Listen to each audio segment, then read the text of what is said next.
Greetings, Classical Lights. We have a special treat for you today. We have Saad, Haddad and Gity, Razaz here with us today to talk a little bit about the American Composers Orchestra at Carnegie Hall, at Zankel Hall. They're going to be doing an Eastern Wind program, and it features tunes from the Middle East. Welcome, guys. Thank you so much for coming on and talking with us, and we really appreciate having you guys. So we'll start off, I guess, a little bit with the performance. Saad, you're gonna have a world premiere of Manara. Yeah, it's the first piece on the program. Mm-hmm. 8-minute piece for the American Composers Orchestra, and then we have 2 digitally processed trumpets in the balconies. Oh yeah, okay. Yeah, so I'm really excited to figure out finally how those 2 forces mix together. Yeah, have you ever next week? Have you ever performed at Carnegie? Have you ever had anything performed at Carnegie Hall before? Have you ever been there before? I've been there before, Yeah. but never had anything performed. It's going to see. It'd be interesting to see how how you're going to set up the trumpets for that, because that's a really interesting kind of perspective to take on it, and how you're going to set that up with a trumpet at one end of the balcony, one at the other end of the balcony, and I guess and then you're going to take that piece a little bit further past the American Composers Orchestra. You're going to it's going to be performed at Columbus, Ohio for 2 days, and then in Princeton. Yeah, I'm really excited about that. Yeah, and we don't even know what the piece sounds like yet, so hopefully it goes well next week. So when we take it to Columbus and Princeton, it'll just be kind of an easy transition to get them to play it too. Yeah. We'll find out what all the quirks and kind of revisions that I need to make, and I'll have plenty of time between next week and January to do that. So I'm really excited about that. Yeah, of course. Yeah, I'm sure after you hear it perform for the first time, you might have to tinker with it a little bit afterwards. Every piece I've done is like that. Yeah, of course. Yeah, you always have. After you hear it, you're not going to always be 100% solid with it, and I expect the same thing to happen with this piece too. Yeah. So I'm excited for that, and I'm don't know what it's going to be, so it's always a surprise, but hopefully not too big of a surprise. Yeah, no, of course. I mean, that's part of the creative process, the artistic process too, is going in and making revisions later. Yeah, of course. Yeah. Even on the day of, sometimes if it's not a huge revision. Yeah, of course. Well, are you nervous about the world premiere? Oh yeah, of course I'm nervous. I'm nervous right now. I hope you're not too nervous talking with us. No, I'm thinking about the piece. Yeah, no, of course. I'm looking forward to it. Yeah, it should be really great. Congratulations on all that. I mean, Thanks. That's a pretty lofty premiere at a place like Carnegie Hall. I mean, it's legendary, of course. Everyone knows it. But moving on to you, Gity. So yours isn't a world premiere, but it's still obviously an honor to have the music performed at Carnegie Hall. Absolutely. The piece, Metamorphoses of Narcissus. It's about the Greek mythological character, right? Yes, it is. Of course. Do you want to tell us a little bit about it? Sure. So the piece gets its title from a Dali painting, Metamorphoses of Narcissus. And it's from a phase of his work where he was using the double imagery technique, which is you basically have one drawing with a certain outline, and you use the same outline to create a completely different image. So I saw that, and I was just, I just love that. And there's so much you do in music that's kind of, like building structures and everything. It's very interesting. So, so this piece was commissioned in 2011 by Metropolis Ensemble. And back then, the kind of theme of the concert was hallucinations, and it had to do with, so we were looking into surrealism and things like that, and I was like, this is the perfect time to do something with this painting that was so inspiring to me. So that's what it's about. Are you is this the first time that you've ever kind of been inspired like that from a painting and kind of conjured up something musically in response to it? I would say directly, yes. Yeah. But I'm a very visual person, so a lot of that, a lot of things that I do, music that I write, is based on, visual inspiration. Sometimes, if I even don't have a visual inspiration, I'm writing, and then I kind of form my own mental, private movie in my head, and it's all kind of intertwined. So. But yes, to answer your question, this is the first time that I've been directly. Well, that's interesting. I mean, when you brought up the idea of surrealism, I was listening to it before. It has kind of this idea of surrealism behind it. The piece is very open, and I noticed that even in one of your pieces too, Saad, it was shifting sands. There's these kind of electronic elements that follow behind it that really fill out the space. Yes. And that's a really interesting practice in something like classical music. Yeah, absolutely. Well, when I wrote this piece, Metropolis Ensemble is, of course, a chamber ensemble. And I really wanted an orchestral sound. I just, was kind of craving it. But of course, I only have 17 musicians to work with. So I decided to use electronics. But usually when I use electronics, it's very much embedded into the orchestra. So everything that you'd hear in the electronics is an orchestration of what's happening within the live instruments. So that's why it kind of sounds bigger than what you actually see on the stage. It's like you're bringing recording into the spectrum, so it really broadens the landscape. More colors, more expansive kind of experience for the audience. And then when Derek Bermel from ACO heard the piece, he called me and he's like, why don't we do the same piece but use a bigger string section and therefore make it sound even bigger? And I was like, yes, let's do this. It's going to be fun. So yeah, I'm really excited about this. So are those electronic elements going to come to Carnegie Hall too? Yes. That's going to be really interesting. The Zankel Hall is really geared for doing all this kind of electronic stuff, because they have speakers everywhere in the hall. Whereas in the bigger hall, I think at the Perlman stage, it's called, right? Yeah. It's not really geared for, I think so. It's not really geared for having just so many multiple kind of setups that you can have. Yeah, well, it's very large. I feel that it would get that would get swallowed up, or it would reverberate a little too much and may not be conducive to the piece. Anymore. So when I found out we were in the medium-sized hall in Zankel, I was really excited, because I knew they were going to have a really great sound crew there that would be really open to testing out where the sound is going to come from in the hall, and we can do it all on the day of the the concert, and it's really easy to do. And that's what's so interesting about it, is that what those elements bring is like a bigger picture. They kind of push the parameters out a little bit. So if we're to think that you would prefer it to be in a medium-sized hall instead of a bigger hall, which means you're taking this medium-sized hall and making it probably sound as big as the bigger hall. But you're in that setting, so it's a little bit smaller. And that's interesting where it's come nowadays, especially in this day and age, and what electronics do for music, including popular music, along with your guys' stuff. And that stuff's always, I've always really appreciated that, especially about your guys' music too.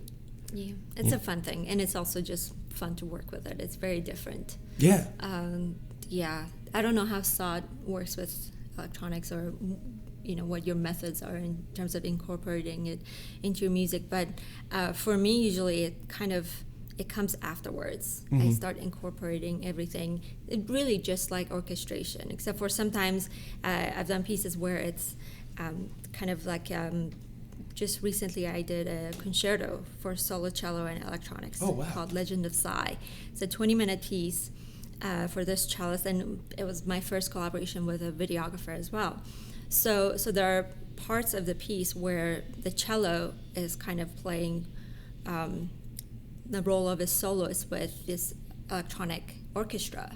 And those are the moments that I was like, wow, this is when the orchestra is going to come in. So I would just write it as if it was, a pen and paper, just like two staves as if it was a piano, and then I would take it into electronics and really just orchestrate it. So it's really fun. I don't know how you have used it, but it's much different. I think I start with the musical idea that I want, and lately it's been about using the Arabic maqam. The Arabic scales, the modes, and a lot of them have quarter tones and even less than quarter tones, inflections in the music. And using electronics, I can get those exact tones that I want. So like in this piece, Minara, for the ACO, I have the two trumpets in the balconies, and what you're hearing is you're hearing obviously the live trumpet sound because you're in the room with them, but you're also hearing a process sound going on at the same time that's being created at the same time. So I'll be on stage literally like changing the sound of the trumpet players while they're playing. So anything that they play, if they play a wrong note, it's going to be a wrong note coming out of the speakers too. And it has to be very exact almost. It has to. I feel like it. You can't have like if they play anything that's just slightly off of one another, it's going to sound. Well, the way that I did it was the pitches. Actually, a lot of the pitches that they're playing are pretty simple. Like in the beginning, it's just open fits kind of sound, but the rhythm is kind of asynchronous. Okay. So, the rhythm doesn't have to be exact, but the pitches do. So you kind of have a little leeway. Okay. And then with the electronics are also kind of not exact in the rhythm as well, but it has to kind of fit in what they're playing. So I have to beat with a space bar on the laptop with George Manahan who's conducting. And then in the electronics you hear pitches coming up above the trumpet, sometimes below, and sometimes a big chord comes out of one trumpet sound. Okay. And you're doing that all live. It's all happening live, So I have to manually listen, make sure that they're if they don't play, I can't control it. But I have to keep track of where we are in the score, and I have to keep track of the beat that Maestro Manahan is doing. And that's how, hypothetically, the score is going to work. And then just balancing the electronics. I'm sure Gity has done this a lot, like trying to figure out how to balance the sound of the speaker sound with the orchestra you have on stage. I can imagine that's extremely difficult. And you have to do it on the spot. Yeah. There's no way to know ahead of time like what the levels should be or. And it's always different in different halls. Per hall of your place, per concert venue. Even when people come in as opposed to when they're not there, how the sound reverberates off of live bodies while they're there. Yes. It's all a factor. So I can imagine that's pretty stressful. But I mean, I guess it comes with the kind of music that you're trying to make, and that's how you execute it. I mean, I think we have to take risks. I think that's part of it. If you want to do something new and you want to be in this field, I think that's one of the things you want to take risks. I mean, not a huge risk, but a calculated risk. Like with my piece, the only thing really happening in electronics is that you're getting different pitches coming out of the trumpet. That's it. So I center in on the one thing I want to do. And then I try to execute it throughout the entire 8 minutes instead of having all these different kind of sounds that are really hard to take in when I first listen. So you almost have like something that's like a motif that follows through the piece. Electronic. Electronic motif. An effect that serves as a motif. It's 21st century of a motif, I guess. I guess you have to bring that into the conversation now too. The electronic aspect is great, and I think that you guys are really spearheading a unique kind of sound in your music that I think is becoming more and more popular nowadays. So I think you guys are really on the fringe a little bit, and I think that that's really, really cool. And I think your music, it sounds great. The Shifting Sands piece is great. Metamorphoses is great. And I just want to talk a little bit about you guys, if you want to. I was watching an interview with you about you citing your influences, and then we talked before, and you said they've kind of changed a little bit. So how have they changed? Well, I mean, when I was really young, actually, which I didn't mention in that interview, I was like 7, and that's when I wanted to be a composer. I read like a picture book about Mozart, and I'm like, okay, that's what I want to do. And then, in middle school, high school, I started getting into film music. I mean, who doesn't? At that age, and it's great. I still adore it. That's what I wanted to do while I was in college. Yeah, I fell in love. This is funny. I fell in love with the Pirates of the Caribbean. Yeah, me too. And I really, and this is also a reveal, I fell in love with the soundtrack to Wicked, the musical. Also great. When I was a little kid. Yeah. Sorry, I didn't mean to interrupt you. No, actually, one of the trumpet players, I think that's what he said, that's playing the piece on next Friday is in Wicked. Oh, really? Yeah, they're actually both play on Broadway, so they were like in between shows when I was doing a rehearsal with them. at Juilliard this week. Oh, wow. It was really crazy, yeah. That's amazing, But, so I went through college. I was doing a lot of film scoring. I did my undergraduate at USC in Los Angeles, and right next to the music school is a school of cinematic arts. And so it was just obvious that I was going to do a lot of film scoring. And then sometime in 2012, my mom had all these video cassettes when we were really young, and I started watching them. And it's not like burning a CD where you can just do it fast and you don't hear anything and you can just put it on the computer. It's a cassette, so I have to sit there and watch the whole thing. And I noticed like little musical sounds, not literally music, but rhythms that people speech, things like that. And I just started making a catalog like over the summer. Like I just was watching them. I said, okay, I might as well make a catalog of interesting sounds. Well, that's interesting in and of itself. Yeah, I just said, okay, if I'm going to do this, I might as well do something with it. I didn't know what I was going to do. I didn't even know that I was going to end up doing a piece. So I did a 9-minute piece called Mai, which means water in Arabic, for string quartet and electronics. And that's where the electronics started, and that's where all this kind of Arabic influence started. Because when I saw the cassettes, I said, well, if I'm going to use these sounds, I should use their music too. And my whole family is from the Middle East. My mom's from Beirut, my dad's from Amman. So it was just like a really natural and like really obvious thing for me to do at that time. And ever since, that's what I've been doing.